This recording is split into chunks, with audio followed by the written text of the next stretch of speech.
Hello, students. Today we are going to read a very beautiful poem composed by Rabindranath Tagore, who is well known as Gurudev. The title of this poem is Haven of Freedom.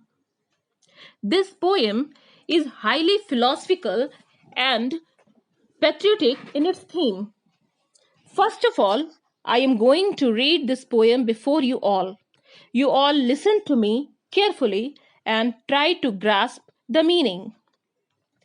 Where the mind is without fear and the head is held high, where knowledge is free, where the world has not been broken up into fragments by narrow domestic walls, where words come out from the depth of truth, where tireless striving stretches its arms towards perfection, where the clear stream of reason has not lost its way into the dreary desert sand of dead habit, where the mind is led forward by thee into ever widening thought and action, into that haven of freedom, my Father, let my country awake. Dear students, Rabindranath Tagore was born in 1861 and died in 1941. He was a man of multifaceted personality, a great contributor to the evolving history of Indian English writing. He was a poet, a dramatist, a novelist, a short story writer, a philosopher, and above all, a nation builder. He wrote primarily in Bengali. He has excelled in the fields of English romantic poetry and Indian devotional poetry. The tone of his poems is essentially meditative and philosophical.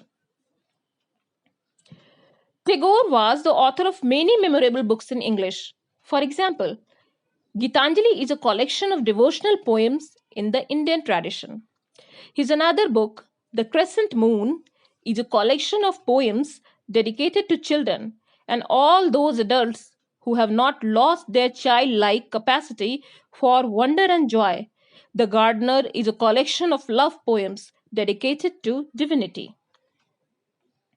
Haven of Freedom is a very famous poem composed by Rabindranath Tagore, in which Gurudev, as a poet, requests the Almighty to break the shackles of bondage that limit human beings mentally, physically, and spiritually. See how the poet has written these beautiful lines. He writes, where the mind is without fear and the head is held high, where knowledge is free, where the world has not been broken up into fragments by narrow domestic walls, where words come out from the depth of truth, where tireless striving stretches its arms towards perfection, where the clear stream of reason has not lost its way into the dreary desert sand of dead habit, where the mind is led forward by thee into ever widening thought and action, into that haven of freedom, my Father, let my country awake. In this poem, the poet prays to the supreme power for leading his countrymen to that heavenly abode where people can think and express their thoughts fearlessly, where they can hold their head high in self respect, where the world will not be fragmented into small regions, countries, and territories, where the whole world will be treated as one country. The poet wishes for such a world where truth prevails everywhere, where human spirit strives for perfection in all spheres of activity. The stream of reason runs clear like a rippling brook shirking the dreary desert of dead habit. Students, the underlying meaning of the line, dreary desert sand of dead habit, is that new thoughts and concepts should replace old outdated habits and traditions which have lost their worth and significance in the present world. This hints at the optimistic note of this highly philosophical poem.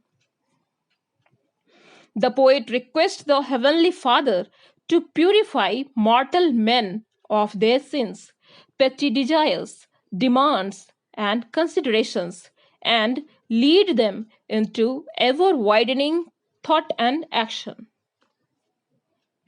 Heaven of Freedom is a patriotic poem. The poet prays to the Lord Supreme that his country India may awake in a world of free thought, noble action, and universal goodwill. The poet wishes for a new awakening. In this poem, one can see a long sentence with 7 subordinate clauses, followed by a principal clause at the end. Each of the 7 subordinate clauses starts with the word where, foregrounding the place of complete freedom. This figure of speech is called anaphora. These points are to be noted here. This poem is taken from Tagore's masterpiece Gitanjali, which won him the Nobel Prize for Literature in 1913. The poems compiled in it are the poet's meditation on the relationship between God, human beings, and nature. In Tagore's poems, one can find quite a smooth flow of thoughts and emotions. There is lyrical music based on rhythm of mystical feet, imagery depicting Indian philosophy, and spiritualism, as well as a great aesthetic sense. Dear students, in this short presentation, I have tried my best to capture the central idea of the poem. I hope it will benefit you all in understanding the main theme of the poem. Thank you. Thank you all.